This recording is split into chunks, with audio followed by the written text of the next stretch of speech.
अस्सलामुअलैकुम। मध्य प्रदेश इंदौर से एक अहम खबर सामने आ रही है, जहां वंदे मातरम को लेकर एक नया विवाद खड़ा हो गया है। यह वाकया 8 अप्रैल 2026 को इंदौर म्युनिसिपल कॉरपोरेशन के बजट मीटिंग के दौरान सामने आया। रुबीना इकबाल खान और फौजिया शेख आलिम ने वंदे मातरम गाने से इनकार कर दिया। इस फैसले के बाद पूरी मीटिंग का माहौल एकदम से टेंस हो गया और सियासी हंगामा शुरू हो गया। रुबीना इकबाल खान ने मीडिया से बात करते हुए कहा कि उन्होंने कोई जुर्म नहीं किया है जिसके लिए उनके खिलाफ एफआईआर दर्ज की जाए। इन्होंने कहा है कि अगर कुछ लोगों के बस में होता तो शायद वो इन्हें सख्त सजा देने की भी कोशिश करते। रुबीना ने अपनी बात को आगे बढ़ाते हुए कहा है कि वो इस्लाम की पैरवी करती है और अपने मजहब की तालीमात पर अमल करती है। इनके मुताबिक इस्लाम में अगर कोई चीज़ मना है तो उसे करना शिर्क कहलाता है, यानी अल्लाह के साथ किसी को शरीक करना, जो इनके लिए बिल्कुल कबूल नहीं है। इन्होंने ये भी कहा है कि ये सिर्फ वही बात करती है जो अल्लाह का हुक्म होता है और अपने मजहब के खिलाफ कोई अमल नहीं कर सकती। इस वाक़े के दौरान जब वंदे मातरम गाने की बात हुई, दोनों काउंसलर्स ने अपने मजहबी अकीदे का हवाला देते हुए इसमें हिस्सा लेने से इनकार कर दिया। फौजिया शेख आलिम ने भी अपनी तरफ से वजाहत देते हुए कहा है कि उनके लिए वंदे मातरम गाना इबादत की तरह महसूस होता है और इबादत सिर्फ अल्लाह के लिए होती है। उन्होंने साथ ही ये भी कहा कि वो देश के गीत की इज्जत करती है, लेकिन अपने मजहब के खिलाफ जाकर कोई काम नहीं कर सकते। मीटिंग के दौरान बीजेपी के काउंसलर्स ने इस बात पर सख्त एहतजाज किया और तुरंत नारेबाजी शुरू हो गई। माहौल इतना गर्म हो गया कि कई बीजेपी मेंबर चेयरमैन के पोडियम तक पहुंच गए और जोर जोर से नारे लगाने लगे। इस हंगामे के बाद मीटिंग की कार्रवाई को रोकना पड़ा। चेयरमैन मुन्ना लाल यादव ने सिचुएशन को कंट्रोल करने के लिए दोनों कांग्रेस काउंसलर्स को मीटिंग से बाहर जाने का ऑर्डर दिए।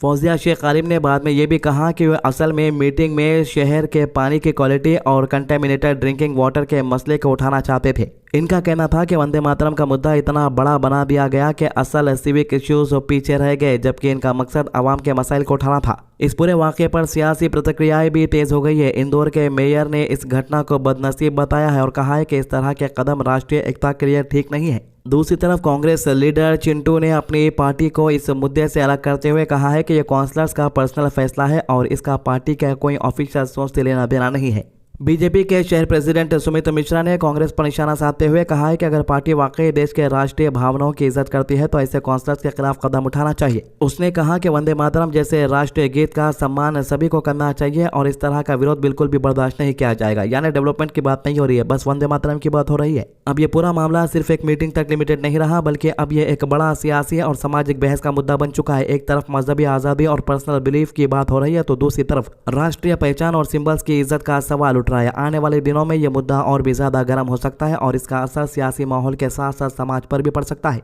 आर्टिकल 25 यही कहता है कि हम पर कोई प्रेशराइज या हम पे कोई संविधान में ऐसा नहीं लिखा है कि कोई भी धर्म का इंसान हो, मुस्लिम को छोड़कर भी, कि हम राष्ट्रीय गीत गाने के लिए हम किसी को बोल सके या प्रेशर कर सके।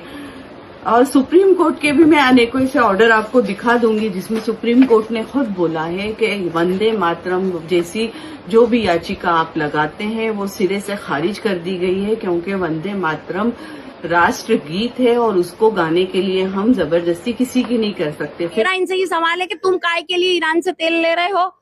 जब नाक लगाओ तो फिर पूरी नाक लगाओ, इतनी सी नाक क्यों लगा रहे हो? तेल भी मत लो, गैस भी मत लो, अपना खुद बनाओ ना, या खोदो तेल के कुएं हिंदुस्तान में, खोदो ना। काय के लिए उनसे घिंगाते हो कि ला तेल दे दो, तेल दे दो, तेल दे दो। सारी व्यवस्था है कि वो चलती रहती, जो वाह वाह वाह, गुड़ खाए गुलगुलों से परहेज करें। राष्ट्र की देखकर राष्ट्र की बात नहीं कर रहे, राष्ट्र के खिलाफ जा रहे हैं। नहीं खिलाफ जा रहे हैं, हम सरेआम गा सकते हैं, पूरा गाना गा सकते हैं, सारे जहां से अच्छा हिंदुस्तान हमारा, लेकिन जो हमारे कुरान में मना है वो हम नहीं करेंगे। देखो, वंदे मातरम हमारा एक टेक्निकल इशू है इसके अंदर।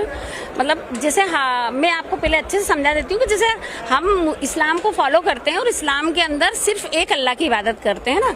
अब वंदे का मतलब होता है इबादत और मातरम का मतलब होता है धरती माता की, है ना।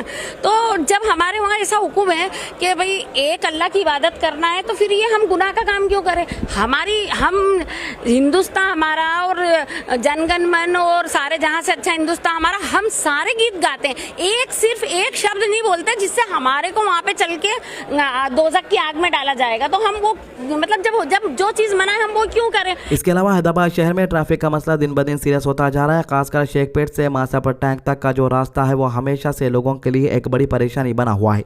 अब इस मसले को सॉल्व करने के लिए ग्रेटर हैदराबाद म्युनिसिपल कॉर्पोरेशन यानी जीएचएमसी ने एक बड़ा कदम उठाया। तकरीबन 120 करोड़ रुपए के खर्चे से एक मॉडल कॉरिडोर प्लान तैयार किया गया, जिसका मकसद इस पूरे स्ट्रेच पर ट्रैफिक को स्मूथ बनाना और लोगों को रिलीफ देना। यह कॉरिडोर बहुत अहमियत रखता है क्योंकि ये गच्चीबौली और आईटी हब को मेहदीपट्टनम और पुरानी शहर से कनेक्ट करता है। रोजाना हजारों गाड़ियां इस रूट से गुजरती है, जिससे अक्सर जाम की सिचुएशन पैदा हो जाती है। टोली चौकी, शेखपेट, एनएमडीसी और मासब टैंक के दरमियान ट्रैफिक इतनी ज्यादा होती है कि लोग घंटों तक फंसे रहते हैं। इसकी वजह सिर्फ ज्यादा व्हीकल्स नहीं बल्कि तंग सड़कें, एनरोचमेंट से गलत डिजाइन के जंक्शन और बारिश का वक्त पानी जमा होना। फ्लाईओवर होने के बावजूद एंट्री और एग्जिट पॉइंट पर गाड़ियां फिर भी जाम हो जाती है। इस सिलसिले में जीएचएमसी कमिश्नर आरवी कर्णन और हैदराबाद पुलिस कमिश्नर वीसी सज्जनन ने खुद ग्राउंड पर जाकर इंस्पेक्शन किया। दोनों ऑफिसर्स ने बस में सफर करते हुए पूरा रूट का जायजा लिया और उन तमाम जगहों को आइडेंटिफाई किया जहां सबसे ज्यादा प्रॉब्लम होती। इस इंस्पेक्शन के बाद तुरंत कुछ फैसला लिया गया और ऑफिशियल को इंस्ट्रक्शन दिए गए हैं कि काम जल्दी से जल्दी शुरू किया जाए। इस मॉडल कॉरिडोर प्लान के तहत कई अहम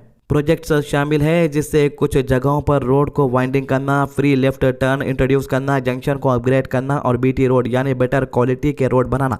ये तमाम स्टेप मिलाकर एक इंटीग्रेटेड सिस्टम बनाएंगे जिससे ट्रैफिक फ्लो बेहतर हो सकता है। पब्लिक की सेफ्टी को भी नजर में रखा गया है। जी हां, वृंदावन कॉलोनी रोड नंबर 1 पर एसडीआई हॉस्पिटल के पास एक नया फुट ओवर ब्रिज बनाने का प्लान है ताकि लोग सेफ तरीके से रोड क्रॉस कर सके। इसके अलावा शेखपेट नाले के पास पेलिकन सिग्नल और जिब्रा क्रॉसिंग भी लगाए जाएंगे, जिससे लोगों को और ज्यादा प्रोटेक्शन मिलेगी। नाना नगर जंक्शन जो अक्सर हेवी ट्रैफिक का मरकज बना रहता है, यहाँ पर भी चेंजेस प्लान किए जाएंगे। रोटरी को छोटा किया जाएगा और रोड को एक्सपैंड किया जाएगा ताकि गाड़ियां स्मूथली मूव कर सके और बॉटलनेक कम हो। तो इसके अलावा हैदराबाद के हाईटेक सिटी से एक हैरत अंगेज वाकया सामने आया है, जहां एक बर्थडे पार्टी के दौरान जो है binge and bash private theatre में केक के अंदर कीड़े निकल गए। ये वाकये के बाद फैमिली ने फूड सेफ्टी अथॉरिटी से सख्त एक्शन लेने की डिमांड की है और कहा है कि ऐसे नेग्लिजेंस बिल्कुल बर्दाश्त नहीं किए जा सकते। आपको बता दूं कि हाल ही में हैदराबाद के अंदर जीएचएमसी की तरफ से ऑफिशियल्स की तरफ से कई होटल्स और रेस्टोरेंट्स के अंदर छापेमारी की जा रही है। कई जगहों पर सड़ा हुआ चिकन मिला है तो कुछ जगहों पर एक्सपायर हुआ खाना पानी और कुछ जगहों पर बिरयानी के अंदर जो बिरयानी फ्रिज में रख के उसको गर्म करके दे रहे थे उसमें भी कीड़े निकले और कुछ जगहों पर एक्सपायर खानों को नया एक्सपायरी डेट प्रिंट करके उसे फिर से मार्केट में बेचा जा रहा। కేక్ ఐ థింక్ వరస్ట్ చెప్పు పర్వాలేదు కేక్ క్లయింట్ కూడా వచ్చేసారు. చాలా వరస్ట్ కేక్ కేక్ ఫస్ట్ వెళ్ళిపోయారు.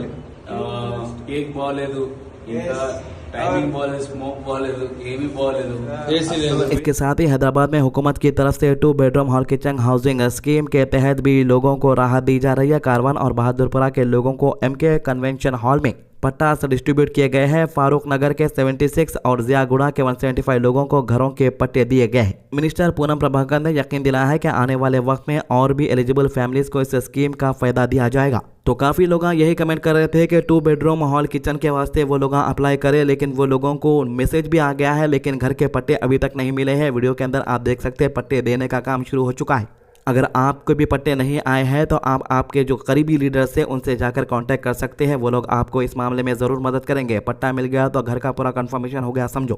तो ये थी इन मामलों की अभी तक की अपडेट। हमारे चैनल को सब्सक्राइब कीजिए, हमारे वीडियोस को ज़्यादा से ज़्यादा लोगों तक शेयर कीजिए, नमाज की पाबंदी कीजिए, कुरान की तिलावत कीजिए और दुआ में याद रखिए। अल्लाह हाफिज़।